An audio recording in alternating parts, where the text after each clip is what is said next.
करते हैं यहाँ पे? सबसे पहले आपके चैनल को झारखंडी जोहार करते हैं और अपने माटी के सब कुत्तों से आग्रह करते हैं कि आपके चैनल को देखें, लाइक करें, सब्सक्राइब करें। देखिए, सबसे बड़ी बात है कि अभी हम लोग जिस जगह पे बैठे हैं, ये जगह बरकट्ठा विधानसभा के इचाक प्रखंड के गोबरबंदा पंचायत के कैले गांव में हम लोग बैठे हैं। आप देख रहे हैं यहाँ पे सब मूलवासी हैं, एक खतियानधारी हैं और ये सुदूरवर्ती इलाके में बैठे हुए हैं, पहाड़ की तलहटी में बैठे हुए हैं, बीच जंगलों में इनकी गांव है। आज भारत आजाद है और ये इंफॉर्मेशन टेक्नोलॉजी का युग है, सोशल मीडिया इंटरनेट का युग है, जहां पर सबको बाल बच्चे आजकल ऑनलाइन एजुकेशन लेते हैं और उस धरती पर बैठे हैं जिस धरती पर आज बिजली नहीं है। जो हमारा ये मौलिक अधिकार है, बिजली, पानी, स्वास्थ्य, शिक्षा, ये हमारा मौलिक अधिकार है। और यहाँ की जो 24 साल में झारखंड की सरकारें हैं या यहाँ पे जो वर्तमान विधायक हैं या पूर्व विधायक हैं, जो यहाँ के MP MLA जो भी बने हैं, आज तक यदि 24 साल में इस गांव में बिजली नहीं पहुंचा पाए हैं तो समझ जाइए कि ये लोग केवल सत्ता के लोभी हैं और अपने दौलत बनाने के लिए लोभी हैं। लेकिन यहाँ के ग्रामीणों के लिए, यहाँ के बाल बच्चों की पढ़ाई के लिए, यहाँ की चौक चंद दुनिया बनाने के लिए, इस गांव को बनाने के लिए, आगे बढ़ाने के लिए किसी प्रतिनिधि ने नहीं सोचा। इसलिए आज यहाँ के हमारे विश्वेश्वर महतो जी यहाँ हम लोग से संपर्क किए और मैं रियली बता रहा हूँ कि मैं भी नहीं जानता था कि कैले गांव ये बरकट्ठा विधानसभा में हमारा क्षेत्र में आता है। लेकिन यहाँ पर इन लोगों ने संपर्क किया, मुझे बुलाया, हम आए और अपने टाइगर जयराम महतो अपनी जेबी केसेस की जो विचारधारा से लोगों से अवगत कराए। तो क्या जनता अब ये विश्वास कर सकती है कि इनकी समस्याएं, अगर आपकी सरकार बनती है, आप विधायक बनते हैं, तो क्या दूर हो पाएगी वो समस्याएं?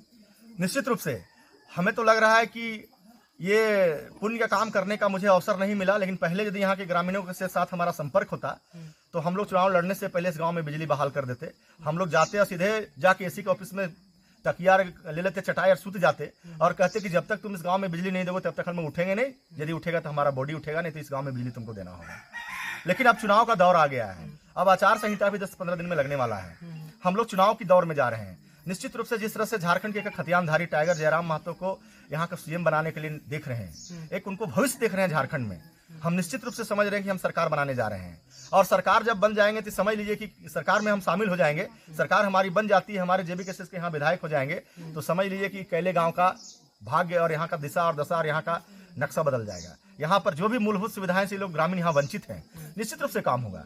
और बाय द वे हम लोग सरकार में नहीं भी आते हैं, फिर भी JB केसेस आप जानते हैं कि आंदोलन के लिए जानी जाती है, जनता की समस्याओं पर लड़ने के लिए जानी जाती है।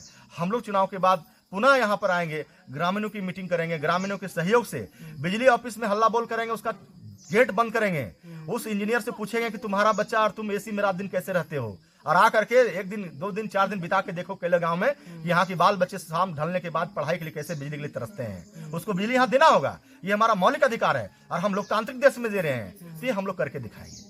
मतलब आप ये कह रहे हैं कि सरकार बने या ना बने, आप इनकी समस्या का समाधान करेंगे? बिल्कुल, यहाँ पर हमारा ये मौलिक अधिकार है।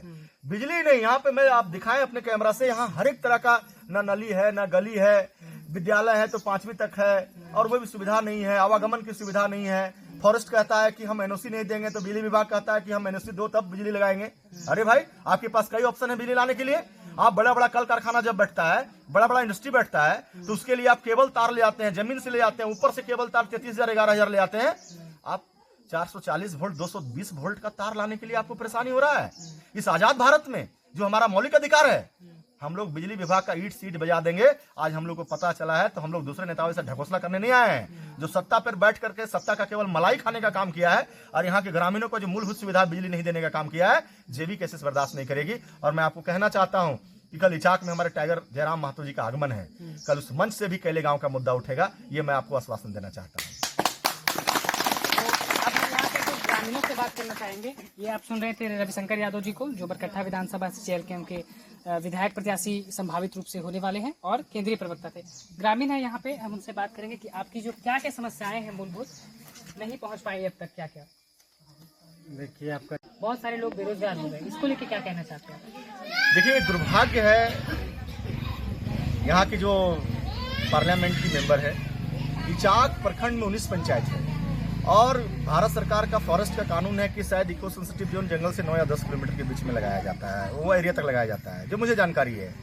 अब एक बात बताइए कि पूरे 19 पंचायत में इको सेंसिटिव जोन लगा दिया गया है। यहाँ पर कई क्रेशर थे, कई पत्थर के माइंस थे, सब लोगों को बुलडोजर चला के ध्वस्त कर दिया गया है। और यहाँ पर लोकल अभी जो है सो पार्लियामेंट की मेंबर हमारी सेंट्रल मिनिस्टर हैं, यदि कुछ तरह की बातें हैं तो लोकसभा में इसकी आवाज को गूंजनी चाहिए। लोकसभा में इचाक के मुद्दे को उठनी चाहिए कि यहाँ पे लोग घर बनाने में दिक्कत हो रहा है, सरकारी योजनाओं को काम करने में दिक्कत हो रहा है, इचाक के लोग पलायन हो रहे हैं, विस्थापन हो रहे हैं, यहाँ के क्रेशर, यहाँ के माइंस को ध्वस्त कर दिया गया है। तो लोकसभा पे यहाँ की मिनिस्टर चर्चा क्यों नहीं करती है? ये चर्चा होनी चाहिए। यहाँ का जो वर्तमान विधायक है, झारखंड के विधानसभा में ये सवाल उठना चाहिए। यहाँ के जो मुख्यमंत्री हैं, अपने कैबिनेट भी सवाल उठना चाहिए। मंत्रिमंडल से ये बात पारित करा करके पुनः सर्वे कराना चाहिए और जो क्षेत्र इचाक में नहीं आते इको सेंसिटिव जोन में, उनको वंचित रखना चाहिए। वहां पर रोजगार की अवसर होना चाहिए, वहां क्रेशर माइंस, वहां जो उद्योग धंधे लगने चाहिए, वहां पे जो सरकारी काम होने चाहिए, सरकारी योजनाएं चलनी चाहिए। तो ये सारे लोग दोषी हैं। जेबी के से सरकार आएगी, टाइगर के नेतृत्व में वो मुख्यमंत्री बनेंगे, हम लोग सरकार में आएंगे, तो इचाक प्रखंड के लिए ये मंत्रिमंडल में फैसला होगा। निश्चित रूप से यहाँ से लेकर के दिल्ली के संसद भवन तक आपको आवाज सुनाया जाएगा कि इचाक, पूरे इचाक को आप इको सेंसिटिव जोन में नहीं रह सकते हैं। यहाँ के लोग बेरोजगार हो गए, यहाँ के लोग विस्थापन हो रहे हैं, पलायन हो रहे हैं। बहुत सारी समस्याएं इसको लेकर बन रही है। बहुत सारी समस्याएं कि लोग बंबई, दिल्ली, तेलंगाना, मद्रास में रोजगार के लिए भटक रहे हैं। जब यहाँ क्रेशर चल रहा था, माइंस चल रहा था, तो बहुत सारा यहाँ पे घर में रोजगार था। और सरकारी योजनाएं, आप फैक्ट्री इंडस्ट्री नहीं लगा सकते हैं, जो इचाक की जनता को रोजगार से तोड़ा जा रहा है। इसलिए हम लोग कह रहे हैं कि बड़े बड़े नेताओं और बड़ी बड़ी पार्टियां इन मुद्दों पर सवाल नहीं करती है। ये केवल जनता को उलझा के रखना चाहती है। जनता की समस्याओं को सुलझाने के लिए ओनली फॉर जेबी केसेस। ठीक है, बहुत बहुत धन्यवाद। नहीं पहुंचा है। अच्छा।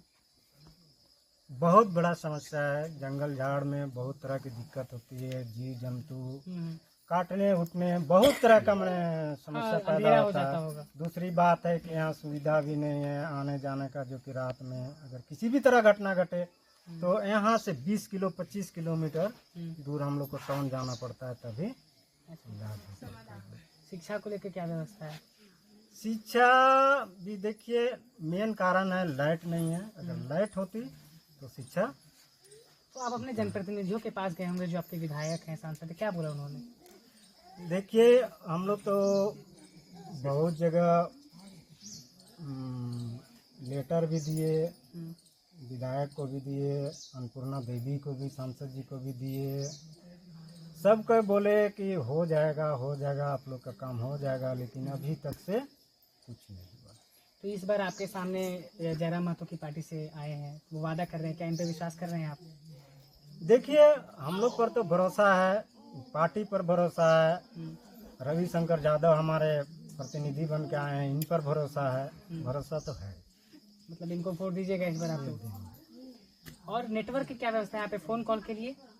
नेटवर्क देखिए, नेटवर्क तो बराबर नहीं रहता है, कभी कभार रहता है। घर से बाहर हो, घर से जब बाहर उधर मोबाइल का यहाँ दिक्कत होता है। हाँ, मेन चीज है लाइन। देखिए, मेन चीज है लाइन नहीं है तो कुछ नहीं है। तो वन विभाग से आप लोगों को मतलब सहयोग मिलता है कि किसी प्रकार का परेशानी होता है रहने में? देखिए, वन विभाग से सहयोग जब जाती है, खबर उबर रिपोर्ट वैसा कुछ, तो सहयोग मिलता है, लेकिन लेट से। किसी प्रकार का प्रतिबंध आप लोगों को वन विभाग ने लगा रखा है कि ये कार्य नहीं कर सकते या कुछ ऐसा? देखिए, वाइल्ड लाइफ सेंचुरी है भाई, तो इसमें तो प्रतिबंध डिपार्टमेंट का है ही है। किस प्रकार का प्रतिबंध बताइए? बहुत तरह का है कि जैसे जंगल से लकड़ी नहीं काटना, ये नहीं करना, जंगली जानवर को बचाना, लेकर के नहीं घुसना है। जंगल मैंने टांगी लेके जंगल नहीं घुसना, बहुत तरह का दिक्कत है। तो इस बार आपको जयराम महतो की पार्टी पे पूरा विश्वास है कि वो आपकी समस्या का समाधान करेंगे? ठीक है, जैसा कि आप देख रहे थे, इस वक्त हम लोग एक ऐसे ग्रामीण इलाके में थे जो अपनी मूलभूत सुविधाओं से बिल्कुल वंचित थी, और यहाँ पर एक आस और उम्मीद की बात यहाँ पे जयराम महतो की पार्टी से करने के लिए उनके प्रतिनिधि रविशंकर यादव जी आए थे। लोग उन पर विश्वास दिखा रहे हैं। अब क्या होगा ये